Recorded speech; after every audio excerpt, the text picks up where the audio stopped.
মমতা, মহব্বত, প্রেম, ভালোবাসা দিয়ে পরিবারটা সংরক্ষণ করতে পারে, তার যে ফজিলতটা, মর্যাদাটা আল্লাহ বর্ণনা করেছেন।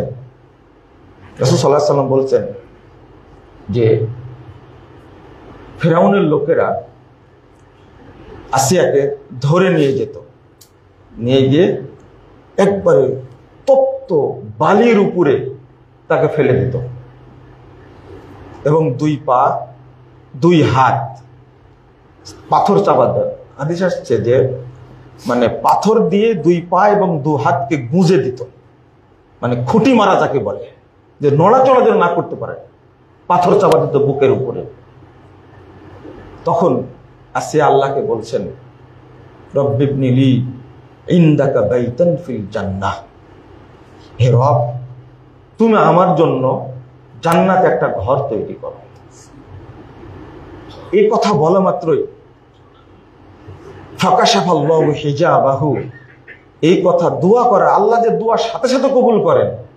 পৃথিবীতে একজন মহিলার জীবন্ত আর কোনো প্রমাণ নাই যে জীবন্ত চাক্ষুষ কোনো মানুষ জান্নাত দেখেছেন, একমাত্র আসিয়া ছাড়া। আল্লাহ রাব্বুল আলামিন সমস্ত পর্দা খুলে দিলেন, ফারাগাত বাইতান ফিল জান্নাহ, আসিয়া সচক্ষে দুনিয়া থেকে জান্নাত দেখতে পেলেন। আমি তোমার জন্য জান্নাত খুলে রাখছি, এই যে রেডি করে রাখছি। এটা কিন্তু একজন মহিলা। আবার আরেকটা নিয়ামত, মা খাদিজা রাদিয়াল্লাহু আনহা কত ধনাঢ্য ব্যক্তি, আর আজকে একজন মহিলার বাপ মা একটু সম্পদশালী হয়েছে, তাই কত অহংকার, এটাতেই বেশি অশান্তি সৃষ্টি হয়। তুমি তো একটা ফকিন্নির পোলা, এই সেই ইত্যাদি। অথচ ধনাঢ্য একটা মহিলা, তখন আরবের বুকে খাদিজার চেয়ে সম্পদশালী আর কেউ ছিল না। একদিকে বিধবা, সেই মেয়েটা 55 বছর বয়স, 25 বছর বয়স, 26 বছর বয়স, এইরকম বয়সের মাঝে বিয়ে হলো। বিয়ে হওয়ার পরে কি প্রেম এবং ভালোবাসা দিল, এটা কল্পনা করবেন না। রাসূল সাল্লাল্লাহু আলাইহি ওয়াসাল্লাম বলছেন, এটা হাদিসটা তাবরানীতে আসছে, যে এটা বুখারীতে আসেনি, তাবরানী সনদ সহিহ। জিবরিল আমিন এসে মুহাম্মদ সাল্লাল্লাহু আলাইহি ওয়াসাল্লামকে বলছেন যে মুহাম্মদ, হেরা গুহায় যখন বলছে ওই যে খাদিজা আসছে খাবার নিয়ে এবং তার সাথে তরকারি আছে নিয়ে আসছে, জিবরিল তুমি মুহাম্মদকে বলে দাও যে আল্লাহ তাকে সালাম জানিয়েছে। পৃথিবীতে কোনো মানুষকে আল্লাহ সালাম দেননি, একমাত্র দিয়েছেন কাকে? আয়েশা রাদিয়াল্লাহু আনহাকে সালাম দিয়েছেন জিবরিল, নট আল্লাহ। খাদিজাকে সালাম দিচ্ছেন। আমি 2013 সালে, 11 সালে বিয়ে করেছি, 13 সালে হজে গেছি, প্রথম জীবনে মক্কা মদিনায় যাওয়া। হেরা গুহায় উঠছিলাম, উপরে উঠছিলাম, একবার উপরে যে পাথর, ওর উপরে দাঁড়িয়ে আমি আমার ওয়াইফকে ফোন দিয়েছিলাম যে এখন যেখান থেকে কথা বলছি এখানে উঠতে 45 মিনিট সময় লাগছে। 45 মিনিট সময় লাগছে এই পাহাড় উপরে উঠতে। আমার ফোনটা দিলাম এই জন্য, বর্তমান যুগের কোনো মহিলাকে বলা হয় বিয়ের পরে এই জায়গায় আমার খাবার পৌঁছা দিতে হবে 6 মাস, কেউ বিয়ে করবে না।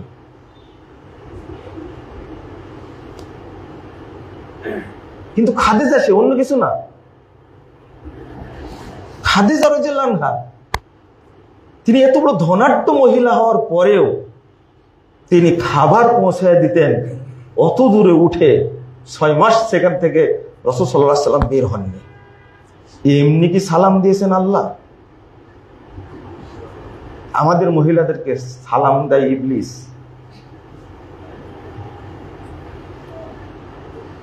মানে কথাটা খারাপ ভাবে নেবেন না আপনারা। এত দাপট এবং এত অহংকার, এত জিদ, একটু পরেই বলবো, আমার তো সময় হবে না অতটা। আবার বলবো ইনশাল্লাহ, সামনের মাসে আবার বলবো যদি ছুটে যাই কিছু ইনশাল্লাহ। তো প্রথম কথা হলো যে বিষয়টা বলছিলাম যে খাদিজা রাদিয়াল্লাহু আনহার ঘটনা, যেটা রাসূল সাল্লাল্লাহু আলাইহি ওয়াসাল্লাম এরপরে বিয়ে করেছেন আরো কয়টা, 10টা বিয়ে করেছেন, কিন্তু খাদিজার প্রতি দুর্বলতা যায়নি।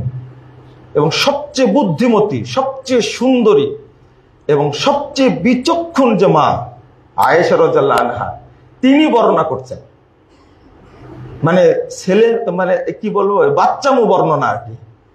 বলছেন যে খাদিজা রাদিয়াল্লাহু আনহার বোন আসছে, তাই তার আয়োজন দেখে, খুশি দেখে মনে হচ্ছে খাদিজাই কবর থেকে উঠে আসছে। কথা বুঝতে পারেননি খাদিজার প্রতি কত সম্মান। আরেকদিন উদাহরণ দিচ্ছেন, উদাহরণটা আর বললাম না আপনাদেরকে। তখন রাসূলুল্লাহ সাল্লাল্লাহু আলাইহি ওয়াসাল্লাম বলছে, এই আয়েশা খবরদার, আর কোনোদিন বলবো না খাদিজা সম্পর্কে ধরনের কথা। অথচ একটা বিধবা মহিলা, কি ভালোবাসা দিলেন তাকে। আপনারা বলেন একটা কথা, যে পুরুষ মানুষ তো অল্প বয়সী মহিলা দেখলে থাকতে পারে না। এটা সামাজিক কথা বললাম, নাউযুবিল্লাহ, আল্লাহ যেন মাফ করে। এটা কিন্তু ভুল,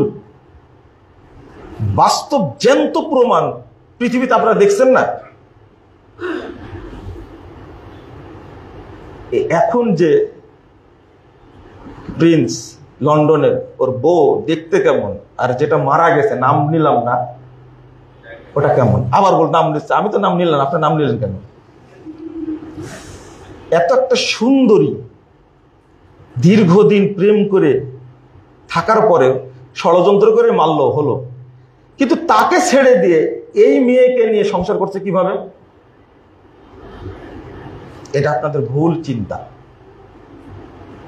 ওই যে আয়াতের মধ্যে আছে মাওয়াদ্দা ওয়া রাহমা লিতাসকুনু ইলাইহা। রিসেন্ট একটা বিয়ে বিচ্ছিন্ন হয়ে গেছে, সেটা হলো তার বাচ্চা হয়নি এখনো, বাচ্চা হয়নি।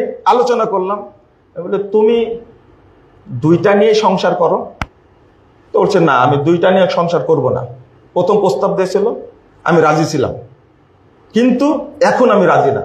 আমি আমার প্রথম ওয়াইফ, তাকে তালাক দেব। বাচ্চা হয়নি, মাত্র 2 বছর সংসার হয়েছে, তালাক দিয়ে দিল। আর যাকে পরে বিয়ে করেছে 2 বাচ্চার মা। তুমি বিয়ে করলে 2 বাচ্চার মা, আর এটাকে এখন বাচ্চা হয়নি, তাকে ছেড়ে দেবে? না, আমি তাকেই রাখবো না, আমার পছন্দ এই বউ, আমি একেই নিয়ে সংসার করব। এটা দিয়ে কি প্রমাণ হয়? আবার আয়াতের দিকে ফিরে যান, লিতাসকুনু ইলাইহা, পুরুষরা প্রশান্তি চাই। আরো প্রমাণ আছে, আমি বলবো না, এগুলো বললে আপনারা আবার মন খারাপ করবেন যে মুজাফফর একবারে এত খোলাখুলি বলার কি দরকার। এটা আয়াতের ব্যাখ্যাটা দেব কি করে? মাওয়াদ্দা ওয়া রাহমা, প্রেম তো আপনার মধ্যে আছে, যেমন খাদিজা রাদিয়াল্লাহু আনহার মধ্যে ছিল। আবার অনুরূপ ভাবে আয়েশা রাদিয়াল্লাহু আনহা, আল্লাহু আকবার, তার মধ্যে কি ছিল জানতে চাইতেন যে আয়েশার দিন কোন দিন আসবে, আয়েশার দিন কোন দিন আসবে। তখন অনেক স্ত্রী করেছেন কি, মনে হয় রাসূল সাল্লাল্লাহু আলাইহি ওয়াসাল্লাম আয়েশার কাছে যেতে চাচ্ছেন।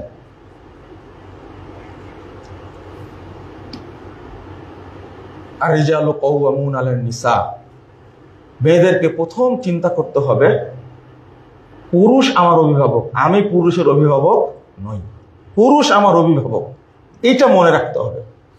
এর পরের বাক্যটা যেটা আমরা এতটুকু শুনি, পরের বাক্যটা হলো বিমা ফাদ্দালাল্লাহু বা'দাহুম আলা বা'দ, আল্লাহ পুরুষেরও সৃষ্টিকর্তা, নারীরও সৃষ্টিকর্তা। কিন্তু আল্লাহ নিজেই বলে দিচ্ছেন আল্লাহ কাউকে কারোর উপরে প্রাধান্য দিয়েছেন।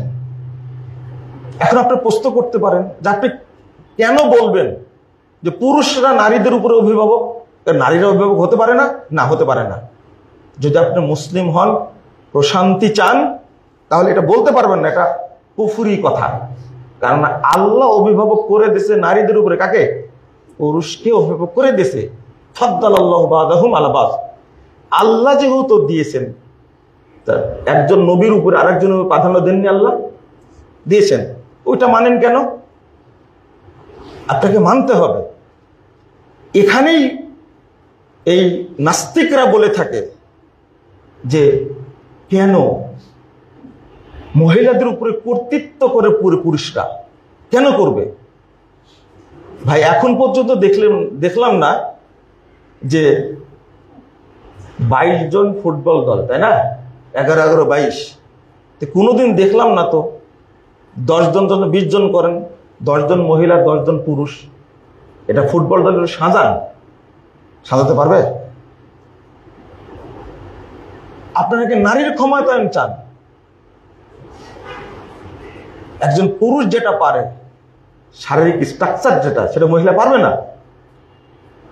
আর এই সমস্ত কথাবার্তা যারা শুনে এবং পরিবারে প্রয়োগ করে, পরিবারের পক্ষ থেকে শিখে আসে, সব পরিবার না, কিছু কিছু পরিবার আছে, বিয়ে দিলাম, এখন তোমাকে দেখবে কে? স্বামী। তুমি স্বামীর উপর কর্তৃত্ব করতে যেও না। কিন্তু প্রশ্ন হলো, রিপোর্ট তো আর আমি লিখিনি যে 93% তালাক হচ্ছে কার পক্ষ থেকে? নারীর পক্ষ থেকে। এইটা সে কর্তৃত্ব খাটাতে চায়, আর পুরুষরা এটা কখনো পছন্দ করে না। একজন রাসূল সাল্লাল্লাহু আলাইহি ওয়াসাল্লাম কিন্তু এটাও বলেছেন, মা তারাকতু বাদি ফিতনাতান আদাররা আলা রিজাল মিনান নিসা। পৃথিবীর সবচেয়ে, আপনি কি বলছেন, পারমাণবিক বোমা ভয়ঙ্কর। রাসূল সাল্লাল্লাহু আলাইহি ওয়াসাল্লাম বলেছেন সবচেয়ে বড় ভয়ঙ্কর জাতি হলো নারী। পারমাণবিক বোমা ভয়ঙ্কর না, কিন্তু বোমা যে তৈরি করবে তাকেও তো বিভ্রান্ত করবে কে? নারী। এটা কিন্তু রাসূল সাল্লাল্লাহু আলাইহি ওয়াসাল্লামের হাদিস, এটা আপনাকে মেনে নিতে হবে। আর আপনি এই হাদিসটা অনুবাদ করলে আপনারা মনে করেন আমার বউ না এটা, আমার মেয়ে না এটা, আমার বোন না এটা, তাই মনে হয় না? নারী বলতে অন্যরা না, নারী বলতে কিন্তু আপনার ওয়াইফ অন্তর্ভুক্ত, আপনার মেয়েটাও অন্তর্ভুক্ত। আমার মা এক সময় বউ, আবার এক সময় কি শাশুড়ি। এটা তো বাস্তব, এটা মেনে নিতে হবে। আমার ওয়াইফ এক সময় বৌমা, আবার এক সময় কি হবে? শাশুড়ি হবে। কিন্তু বৌমা হলে চিত্র একরকম হবে, আর শাশুড়ি হলে আর এক রকম হবে, এটা তো হয় না। প্রথম চিন্তা করতে হবে, আমার ফলাফল যাই হোক, আমি কোথায় যাব? আমার আল্লাহর সন্তুষ্টি, জান্নাত জরুরি আমার জন্য। এটা যদি চিন্তা থাকে, তাহলে আপনার মধ্যে শরীয়তের প্রতি ভালোবাসা, শরীয়তের প্রতি আনুগত্য, এইটা সৃষ্টি হবে। এতে আলোচনাগুলো করলেই, এমনকি কোরআন হাদিসের অনুবাদ করলেই মনে হয়, মহিলারা অনেকে মনে করে দেখো আজকে শুধু মহিলাকে গালিগালাজি করবে না, আমি মহিলাদের প্রশংসা করলাম আগে। আপনি যদি মা আয়েশা রাদিয়াল্লাহু আনহার মতো হন, সবচেয়ে সুন্দরী মহিলা হবে জান্নাতে, তার নামটা কি জানেন? আয়েশা রাদিয়াল্লাহু আনহা। রাসূল বলছেন যে আয়েশা রাদিয়াল্লাহু আনহার দামটা আল্লাহর কাছে এত বেশি। আবার শ্রেষ্ঠত্ব বর্ণনা করলাম না, কোন পুরুষকে আল্লাহ সালাম দেননি। সালাম কাকে দিয়েছেন? মহিলা, হাদিসাকে দিয়েছেন। কোন পুরুষ মানুষ জীবিত থাকতে স্বাভাবিক অবস্থায় জান্নাত দেখেননি, একজন মহিলা দেখেছেন, তিনি হলেন আয়েশা আসিয়া রাদিয়াল্লাহু আনহা। তাহলে আমি তো মহিলাদের শ্রেষ্ঠত্ব বর্ণনা করলাম, তো ওই গুণগুলো অর্জন করলে তো সমস্যা নাই। আর মহিলা বলতে এর মধ্যে যে আমার মা অন্তর্ভুক্ত না সেটা বলছি না, এর মধ্যে যে আমার বোন অন্তর্ভুক্ত না সেটা বলছি না, আমার মেয়ে অন্তর্ভুক্ত না সেটা বলছি না, সবাই অন্তর্ভুক্ত। চাই জান্নাতি গুণাগুণ মা বোনদের মধ্যে আসুক, আল্লাহ যেন দিয়ে দেয়, আমিন। রাসূল সাল্লাল্লাহু আলাইহি ওয়াসাল্লাম বলছেন, ইন্নাদ দুনিয়া কুল্লাহা মাতা ওয়া খায়রু মাতাইদ দুনিয়াল মারাতুস সালিহা। পুরো দুনিয়াটাই ভোগ্য বস্তু, মাতা সম্পদ। তার মধ্যে সবচেয়ে বড় সম্পদ, শ্রেষ্ঠ সম্পদ হলো যেটা কি নারী। সত্যি সত্যি ভাষাটা ব্যবহার করা যায় না, এটা কিন্তু ভাষাটা খারাপ মিনিং আসে, বলে নেককার নারী, সৎ নারী হলো সবচেয়ে বড় গনিমত। এটা রাসূল সাল্লাল্লাহু আলাইহি ওয়াসাল্লাম বলছেন। তো সৎ গুণটা নিয়ে আসলেই তো কি হয়ে গেল? শ্রেষ্ঠত্ব অর্জন করলো।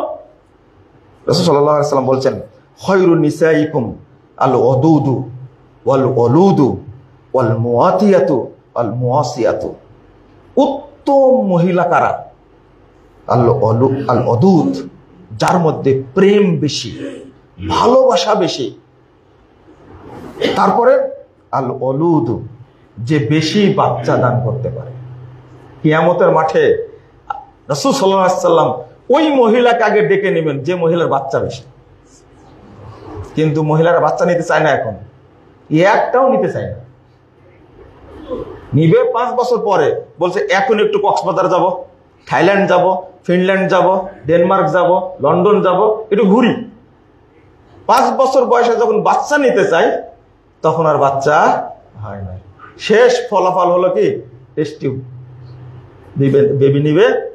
কত এটা সেটা শিরিক বেদাত করে যখন হলো না, তো চলো ইন্ডিয়া যাই, বাচ্চা নিলাম, টুইন হলো, হয় ছেলে 2টা নাহলে মেয়ে 2টা। কিন্তু এটা যে কার বাচ্চা, গ্যারান্টিটা কে দিল? ওটা পরে আপনি অপরাধ আগে করলেন, কয় বছর বাচ্চা নেয়নি?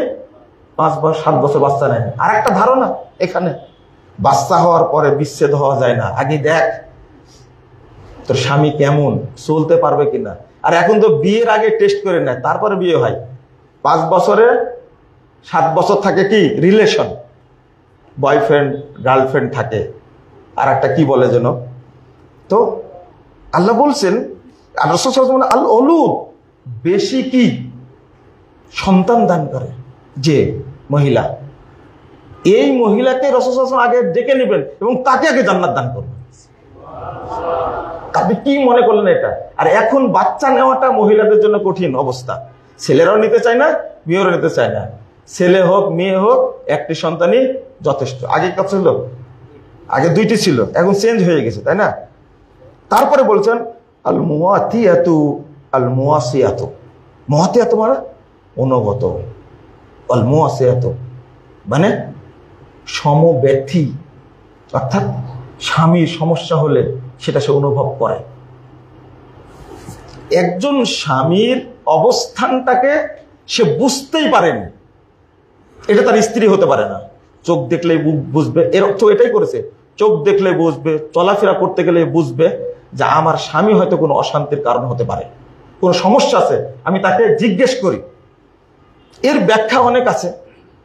বাচ্চা মারা গেছে কিন্তু স্বামী যেন কষ্ট না পায়, এই জন্য মহিলা সাহাবী স্বামীর অধিকারটা সংরক্ষণ করতে গিয়ে বাড়িতে আসছে যুদ্ধের ময়দান থেকে, আসার পরে খাওয়া দাওয়া করেছে, তার সাথে কৌশল বিনিময় করেছে, করার শেষ পর্যায়ে যখন সে খুশি, এরপরে জিজ্ঞেস করতে বাচ্চাটা কোথায়?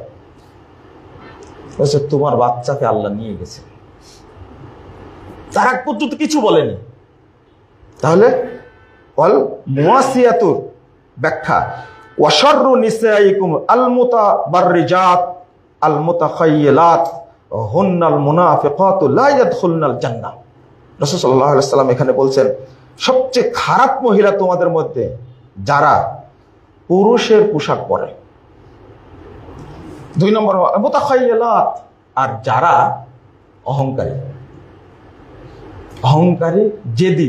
মোতাখায়ল কয়েকটা অর্থ হয়, যারা জিদ এবং যাদের মনে বিদ্বেষ আছে, অহংকার আছে, দেখবে তারাই হলো খারাপ মহিলা। ওয়াহুন্নাল মুনাফিকাত, এরাই হলো মুনাফিক মহিলা। লা ইয়াদখুলনাল জান্নাহ, তারা জান্নাতে প্রবেশ করবে না। পরিষ্কার। রাসূল সাল্লাল্লাহু আলাইহি সাল্লাম আরো বলছেন, সাহাবীরা জিজ্ঞেস করলেন আইয়ুল মাল নাত্তাখিদু, আল্লাহ রাসূল আমরা কোন সম্পদটা গনিমত হিসাবে রেখে দেব, বাড়িতে রাখবো গনিমত হিসাবে, সম্পদ হিসাবে? রাসূল সাল্লাল্লাহু আলাইহি ওয়াসাল্লাম বলছেন লিয়াত্তাখিদা আহাদুকুম কলবান শাকিরান ওয়া লিসানান যাকিরান ওয়া যাওজাতান মুমিনাতান তুঈনু আহাদাকুম আলা আমরিল আখিরাহ। একটা হলো মুখটা, জিহ্বাটা হবে তোমার শুকর করবে, কৃতজ্ঞতা প্রকাশ করবে, ওয়া লিসানান যাকিরান, অন্তরটা হবে কৃতজ্ঞ প্রকাশকারী আর মুখটা হবে জিকিরকারী। ওয়া যাওজাতান মুমিনাতান তুঈনু আহাদাকুম আলা আমরিল আখিরাহ, আর ওই মহিলা যে মহিলা স্বামীকে আখেরাতের প্রতি উৎসাহিত করে, সহযোগিতা করে, এই মহিলাটা হলো গনিমত মহিলা। এর হাতে বরকত আছে, এর কাজে বরকত আছে, এর দুয়াই বরকত আছে, এর কথা আল্লাহ তাড়াতাড়ি শুনবেন, কারণ স্বামীকে সে কি করে? সহযোগিতা করে। রাসূলুল্লাহ সাল্লাল্লাহু আলাইহি ওয়াসাল্লাম আরো বলছেন যে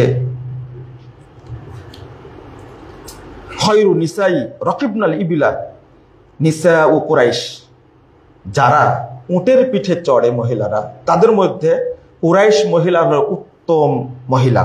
ওয়াকাল আল আখার সালিহু নিসাই কুরাইশ আহনাহু আলা ওয়ালাদিন ফি সিগারিহি, যে মহিলা বাচ্চাদেরকে খুব আদর করে যখন ছোট থাকে, ও আর আহু আলা জাওজিন ফি যাতি ইয়াদিহি, আর স্বামীকে, তার স্বামীকে, হাজবেন্ডকে সে অত্যন্ত যত্নের মধ্যে রাখে, ভালোবাসার মধ্যে রাখে, এই মহিলাটা হলো সবচেয়ে উত্তম মহিলা। এরপরেও আরো বক্তব্য উদাহরণ দিচ্ছেন। রাসূলুল্লাহ সাল্লাল্লাহু আলাইহি ওয়াসাল্লাম বলছেন খয়রুন নিকাহ আইসারু। উদাহরণ দিতে গিয়ে আমি আরবিটা লম্বা আরবি ছোট করে বলি। একজন মেয়েকে আল্লাহ রাসূল জিজ্ঞেস করলেন, তুমি কি বিয়ে করতে চাও? হ্যাঁ, বিয়ে করতে চাই। তো রাসূলুল্লাহ সাল্লাল্লাহু আলাইহি ওয়াসাল্লাম তাকে মোহর দিয়ে বিয়ে করাই দিলেন। কিন্তু মজার ব্যাপার হলো, এই মেয়ের এখনো মোহরটা আদায় করেনি স্বামী, কিন্তু ইতিমধ্যে কি চলে আসছে? মৃত্যু চলে এসেছে। তো রাসূল সাল্লাল্লাহু আলাইহি ওয়াসাল্লামকে জিজ্ঞেস করলেন, হাজারাত হলো অফাত, মৃত্যু চলে এসে, কলা ইন্না রাসূলুল্লাহ সাল্লাল্লাহু আলাইহি ওয়াসাল্লাম জাওয়াজানি ফুলানাতান, অমুক মহিলার সাথে তো আল্লাহ আমাকে রাসূল বিয়ে দিয়েছিলেন। ওয়ালাম আতিহা শাইয়ান, আমি কিছুই তাকে দেইনি। রাসূল সাল্লাল্লাহু আলাইহি ওয়াসাল্লামের কাছে লোকটা সাহাবী বলছেন, কদ আতাইতুহা সাহামি মিন খাইবার, খাইবারে যুদ্ধ করে যে অংশটা পেয়েছিলাম সেটা দিয়েছিলাম। এই হাদিসটা বর্ণনা করার অর্থ হলো, সহিহ ইবনে হিব্বানের মধ্যে আসছে 4072 নম্বর হাদিস, রাসূল সাল্লাল্লাহু আলাইহি ওয়াসাল্লাম ওইটাই দিয়ে বিয়ে দিলেন তাকে। ফাআখাযাতুহু ফাবাআতহু ফাবালাগা মিয়াতা আলফিন, বলছে যে ছোট্ট অংশ দিল, কিন্তু স্বামীর দেওয়া, যখন এটা বিক্রি করলো 1,00,000 দিনার দ্বারা বিক্রি করে দিল। সেই সময় 1,00,000 দিনার মানে বিশাল অনেক সম্পদ। এটাতে বুঝাতে চেয়েছেন স্বামীর সম্পদ তাৎক্ষণিক না নিয়ে দেরি করেছিল, আল্লাহ এই জন্য তার মধ্যে বরকত দান করেছেন, এই জন্য বরকত দান করেছেন। আমরা এখন বিয়েতে গিয়ে কি করি? খুব ডিমান্ড নেই, 1 কোটি ছাড়া কি হবে না? মোহর হবে না। এই বিয়ের মধ্যে কোনো বরকত হবে? 3 মাস যাবে, তালাক হয়ে যাবে, বরকত নাই, হচ্ছে তাই অশান্তি তৈরি হবে। কিন্তু রাসূল সাল্লাল্লাহু আলাইহি ওয়াসাল্লাম কতটা হাদিস বলেছেন, খয়রুন নিকাহ আইসারুহু, উত্তম বিবাহ বন্ধন যেটা সবচেয়ে সহজ হয়। ছেলে যা দিতে পারে বিয়ে করবেন, শান্তি দেওয়ার মালিক কে? আল্লাহ। ওই দোয়াটাই জানে না কি, বারাকাল্লাহু লাকুমা ওয়া বারাকা আলাইকুমা ওয়া জামা বাইনাকুমা ফি খাইরিন, এটা সে জানেই না। এই দোয়াটা যে কত গুরুত্বপূর্ণ সে বলে দিবে, আল্লাহ তুমি আমার মেয়েকে, আমার জামাইকে কিয়ামত পর্যন্ত কল্যাণের মধ্যে রাখো। এই কথাটুকু বলতে জানে না। ও নিবে স্বামীর কাছ থেকে 50 লাখ টাকা। আমি বিয়ে পড়ালাম একজনের, 60 কি 50 লাখ টাকা মোহর, খুব আনন্দে বিয়েটা পড়াই দিলাম, কিন্তু মনে ছিল খুব বিদ্বেষ, বলে ফেললাম, আচ্ছা 60 লাখ টাকা মোহর ধরতে কে বলেছে? 6 মাসও হয়নি, তালাক হয়ে গেছে। খুব কষ্টের সাথে বলছে মেয়েটা তালাক হয়ে গেল। কেন? আপনি তো বিয়েটা নির্ভর করেছেন কার উপরে? মোহরের উপরে।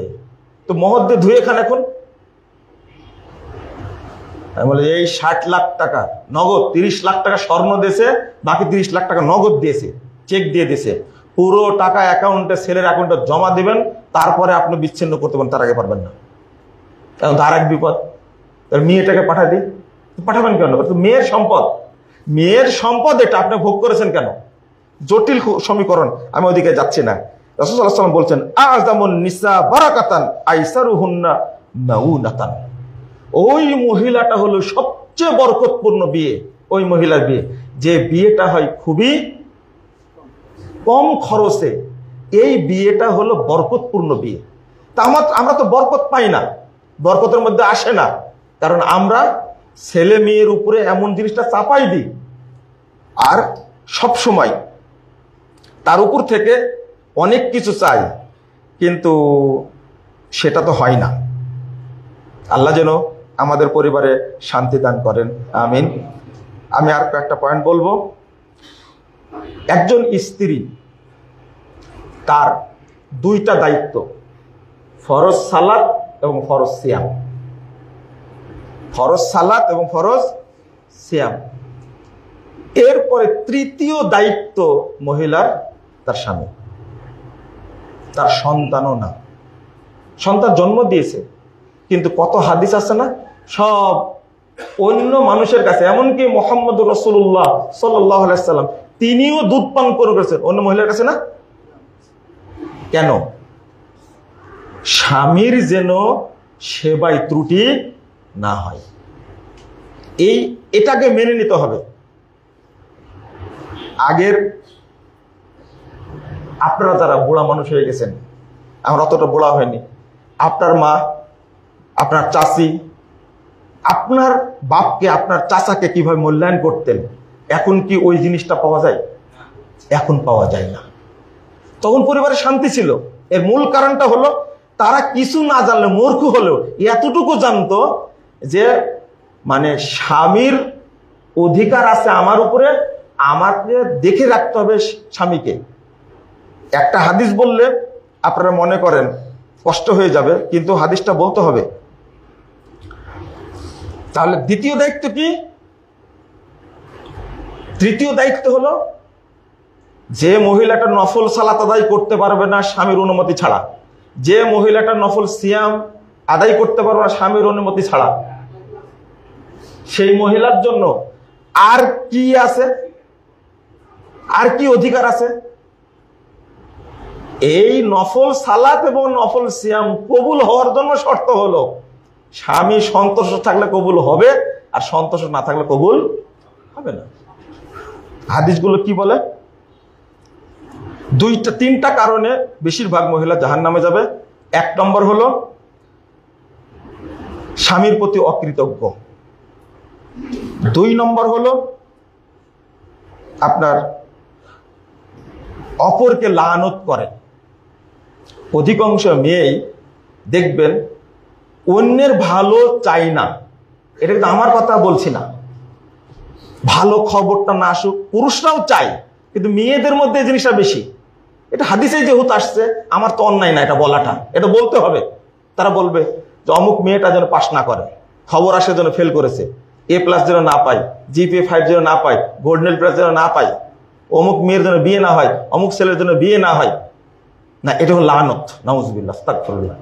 2 নম্বর কারণটা। আর 3 নম্বর হলো আগে তো বললাম অহংকার এবং জিদ। রাসূল সাল্লাল্লাহু আলাইহি সাল্লামের কাছে হোসাইন ইবনে মিহসান তিনি বলছেন, আমার ফুপি গেলেন আল্লাহ রাসূলের কাছে কোনো কাজে, কথাবার্তায় রাসূল সাল্লাল্লাহু আলাইহি সাল্লাম অনুভব করলেন একটা বিষয়। তো জিজ্ঞেস করছেন, এই হা দেখি আদা তো বালি নামতে, আচ্ছা তোমার কি স্বামী আছে? জিজ্ঞেস করলেন কথাবার্তায়। সেম ঘটনা নাসিরউদ্দিন আলবানী রহিমাহুল্লাহর সাথে ঘটেছে। তিনি বলছেন, বলতো নাম, আমার স্বামী আছে, কাইফা আনতি লাহু, তার সাথে কি করো?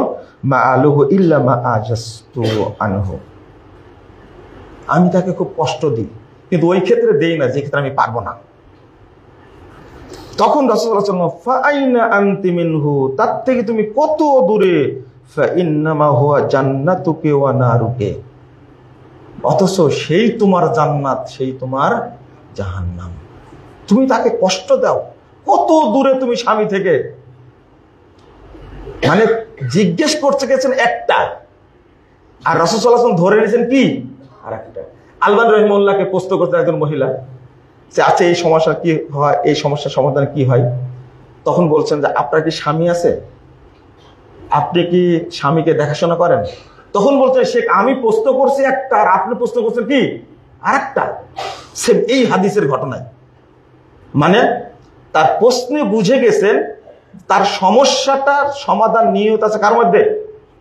তার স্বামীর মধ্যে। সে স্বামী থেকে কি দূরে। এটা খুব কষ্টকর, খুব দুঃখজনক।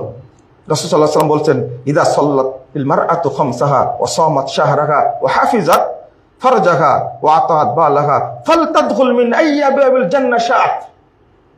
একজন মহিলার জন্য সুসংবাদ, যেটা পুরুষের জন্য নাই। 4টি কাজ করবে, জান্নাতে চলে যাবে। ফরজ সালাত, ফরজ সিয়াম, এরপরে স্বামীর কথা আসছে। ও আতাত বালাহা, স্বামীর আনুগত্য করবে, নিজেকে হেফাজত করবে, কোথায় চলে যাবে? শুধু জান্নাত। যে কোনো দরজা দিয়ে জান্নাতে যেতে পারবে। এই স্বাধীনতা পুরুষের জন্য আল্লাহ দেননি। এত সুযোগ। এই 4টা বিষয়ের মধ্যে যদি জান্নাত খুঁজে, তাহলে পেয়ে যাবে। যেটা আগে বললাম, মহিলা করবে কি কাজ? ফরজ সালাত, ফরজ সিয়াম, এরপরে তার কোনো কাজ নাই। রাসূলুল্লাহ সাল্লাল্লাহু আলাইহি ওয়াসাল্লাম বলছেন, লা তুদি ইমরাতুন জাওজাহা, কোন মহিলা যেন তার স্বামীকে কষ্ট না দেয়। ক্বালাত ইল্লা, যখনই কষ্ট দেয়, ইল্লা ক্বালাত জাওজাতুহু মিনাল হুরাইন আইন, বেহেশতের হুররা বলে থাকে, লা তুজিহি, এই মহিলা তুমি তাকে কষ্ট দিও না। ক্বাতালাকিল্লাহ, আল্লাহ তোমাকে ধ্বংস করুক। বেহেশতের হুর। এখন যদি নারী মনে করে ও বেহেশতে যাবে কি করে, আর হুর তার জন্য দোয়া করবে কি করে, আমার সাথে যে আচরণ করে, হতেই পারে। অনেক পুরুষ আছে দাজ্জালের চেয়েও খারাপ, এটা আমি মেনে নিচ্ছি। কিন্তু এই হাদিসগুলো তো অনুবাদ করতে হবে। তুমি তাকে কষ্ট দিও না, আল্লাহ তোমাকে ধ্বংস করুক। ফাইন্নামা হুয়া ইনদাকা দাখিলুন, তোমার কাছে আছে অল্প সময়ে। আউ শাকা আইয়ু ফারিকা ইলাইনা, খুব তাড়াতাড়ি তো তোমার কাছ থেকে আমাদের কাছে চলে আসবে। তুমি কষ্ট দিচ্ছ কেন? তবে কথা বলতেই হয়, যে স্বামী যত সরল, যে স্বামী যত ভদ্র, যে ছেলে যত ভদ্র, মহিলারা তার উপরে বেশি আসর হয়। এটাও জানতে হবে যে মহিলার সাথে শয়তান সব সময় থাকে, এটাও জানতে হবে। কেন কষ্ট দিবে? তুকবিল মিন সূরাতে শয়তান ও তুদবির মিন সূরাতে শয়তান। রাসূলুল্লাহ সাল্লাল্লাহু আলাইহি ওয়াসাল্লাম বলছেন, মহিলা বের হলেও শয়তান থাকে, ঢুকলেও শয়তান থাকে। শয়তান তাকে সবসময় কি করে থাকে? ঘিরেই থাকে, আর এটাতেই উদ্বুদ্ধ করে। আর শয়তানের সবচেয়ে ভালো কাজ হলো স্বামী স্ত্রীর মধ্যে কি করা? বিচ্ছেদ ঘটানো। সবচেয়ে ভালো কাজ এটা। তো এটা যদি মাথায় না রাখে তাহলে তো হবে না। রাসূল সাল্লাল্লাহু আলাইহি ওয়াসাল্লাম বলছেন, ইদা দাআর রাজুলু ইমরাতাহু ইলা ফিরাশিহি, কোন স্বামী যদি তার স্ত্রীকে ডাকে, আসো, বিছানায় ডাকে, ফাবাতা গসবানা, ফাবাতা গসবানা, আসলো না, সে ওইভাবে থাকলো। 15 বছর যাবত স্ত্রী খোঁজ রাখে না স্বামীর। 25 বছর যাবত স্ত্রী স্বামী এক বেডে ঘুমায় না। আল্লাহর কসম, মেম্বার থেকে দাঁড়িয়ে বলছে, এই রিপোর্ট আমার কাছে আছে। রাসূল সাল্লাল্লাহু আলাইহি ওয়াসাল্লাম বলছেন, ফালানাতাল মালাইকাতু হাত্তা তুসবিহা, সকাল পর্যন্ত হাজার হাজার ফেরেশতা ওই মহিলার উপর লানত করে। রাসূল সাল্লাল্লাহু আলাইহি ওয়াসাল্লাম বলছেন, ওয়াল্লাযী নাফসি বিয়াদিহি মা মিন রাজুলিন ইয়াদউ ইমরাতাহু ইলা ফিরাশিহি ফাতাতি আলাইহি ইল্লা কানাল্লাযী ফিস সামাই সাফাতান আলাইহা হাত্তা ইয়ারদা আনহা, যদি কোনো স্বামী তার স্ত্রীকে ডাকে বিছানায়, যদি না আসে, আল্লাযী ফিস সামাই সাফাতান, যিনি আসমানে আসেন তিনি তার উপরে রাগান্বিত থাকেন, তিনি তার উপরে গজব বর্ষণ করেন, হাত্তা ইয়ারদা আনহা, যতক্ষণ পর্যন্ত সে সন্তুষ্ট না হবে স্বামীর প্রতি, ততক্ষণ আল্লাহ গজব নাজিল করতে থাকেন। একদিকে দোয়া করে কারা? না, জান্নাতের হুরেরা। আর একদিকে বদদোয়া করে কারা? ফেরেশতারা। আর একদিকে বদদোয়া করেন সরাসরি কে? মানে গজব নাজিল করেন সরাসরি আল্লাহ। রাসূল সাল্লাল্লাহু আলাইহি ওয়াসাল্লাম আরেকটা হাদিস বলছেন, 2 শ্রেণীর মানুষ, ইসনান লা তুজাবিজু সালাতুহুমা রুউসাহুমা, 2 শ্রেণীর মানুষের সালাত মাথার উপরেই উঠে না, কবুল হওয়া তো দূরের কথা, মাথার উপরেই উঠে না। তার মধ্যে এক শ্রেণী হলো যে গোলাম তার দাসকে তার মনিবকে রেখে চলে যায়। আর একটা হলো ওয়া ইমরাতুন আসাদ জাওজাহা হাত্তা তারজিআ, যতক্ষণ স্ত্রী স্বামীর কাছে ফেরত না যাবে ততক্ষণ তার সালাত সিয়াম অর্থাৎ কোন ইবাদতে তার মাথার উপরে উঠবে না, অর্থাৎ আল্লাহর কাছে পৌঁছবে না। তো যে সালাতের কথা বললাম, যে সিয়ামের কথা বললাম, ওইটাও ধরা আছে কার কাছে? স্বামীর কাছে। স্বামী সন্তুষ্ট হলে কবুল হবে, না হলে কবুল হবে না। রাসূল সাল্লাল্লাহু আলাইহি ওয়াসাল্লাম বলেন, লা ইয়ানজুরুল্লাহু তাবারাকা ওয়া তাআলা ইলা ইমরাতিন লা তাশকুরু লিজাওজিহা ওয়া হিয়া লা তাস্তাগনি আনহু, ওই মহিলার দিকে আল্লাহ কোনো দিন তাকাবেন না যে মহিলার প্রতি তার স্বামী সন্তুষ্ট না, অর্থাৎ যে মহিলা তার স্বামীর শুকরিয়া আদায় করে না, ওয়াহিয়া লা তাস্তাগনি আনহু, অথচ সে নিজেই একজন কি অসম্পূর্ণ। মহিলারা জানে না একটা জিনিস, যে জানে না যে আমার আকিলই অর্ধেক, আর পুরুষের আকিল কি যদি 100% হয় তাদের বুদ্ধি ব্রেন, আর তার বুদ্ধি ব্রেন কতটুকু 40%, অর্ধেক। এই জিনিসটা তাকে জানতে হবে। একটা পুরুষ 18টা ফ্যাক্টরি চালাতে পারে, 20টা ফ্যাক্টরি চালাতে পারে, কিন্তু দুর্ভাগ্য ওর জন্য বউ চালাতে পারে না। এত কর্মচারী চালায়, যার কর্মচারী হলো 50,000 তিনি চালাচ্ছেন, আমাকে বলছেন সরাসরি, কিন্তু পরিবারে কি নাই, শান্তি নেই, একটা চালাতে পারে না, কিন্তু চালাতে পারে কয়টা, 50,000 কর্মচারী ওয়ার্কার চালাচ্ছে, কিন্তু বউকে চালাতে পারে না। কতজন অভিযোগ দিচ্ছে, শান্তি বলতে কিছু নাই, মানে নিজে অসম্পূর্ণ।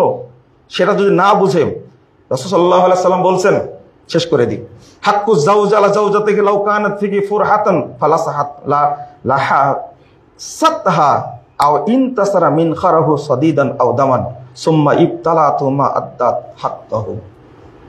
হক বলতে বলতে বলছেন, যদি স্বামীর গায়ে যদি কোনো ফোঁড়া উঠে, সেখান থেকে রস বের হচ্ছে, আও ইনতাসারা মিন খারাহু সাদিদান আও দামান, অথবা নাকের ছিদ্রতে একটা ফোঁড়া হয়েছে, সেখানে পুঁজ সাদিদান আও দামান, রক্ত বা সেটা পুঁজ জমে আছে, সুম্মা ইবতালাআতহু, অতঃপর তার মুখ দিয়ে যদি সেটা গিলে নেয়, মা আদ্দাত হাক্কাহু, তবুও স্বামীর হক সে আদায় করতে পারবে না। যেহেতু হাদিস তাই বললাম, কালকে আবার আপনারা বলবেন না যে এত বলতে বলতে এত কথা বললেন। এই যদি পরিবারে শান্তি বিরাজ করতে হয়, তাহলে এই শরীয়তের হুকুমগুলো আপনাকে আমাকে মানতে হবে, স্বামীকেও মানতে হবে, স্ত্রীকেও মানতে হবে। স্বামী যদি ফিরাউনের মতো দাজ্জাল হয়, তাহলে স্বামী কি জান্নাতে যাবে না? রাসূল সাল্লাল্লাহু আলাইহি ওয়াসাল্লাম বলছেন যে ওই ব্যক্তি উত্তম যে ব্যক্তি তার স্ত্রীর কাছে উত্তম। আনা খায়রুকুম মিন আহলি, আমি আমার পরিবারের কাছে উত্তম। মনে রেখো, আমি আমার পরিবারের কাছে উত্তম। আরো উদাহরণ আছে, আমি আপনাদের একটু কষ্ট দিলাম, আমাকে মাফ করবেন। কিন্তু পরিবারে শান্তি বিরাজ করার জন্য, সন্তানকে দিনদার করার জন্য, সন্তানকে ভালো হিসাবে গড়ে তোলার জন্য বাবা মায়ের ভূমিকা সবচেয়ে বেশি। এই সৎ ভূমিকা দরকার।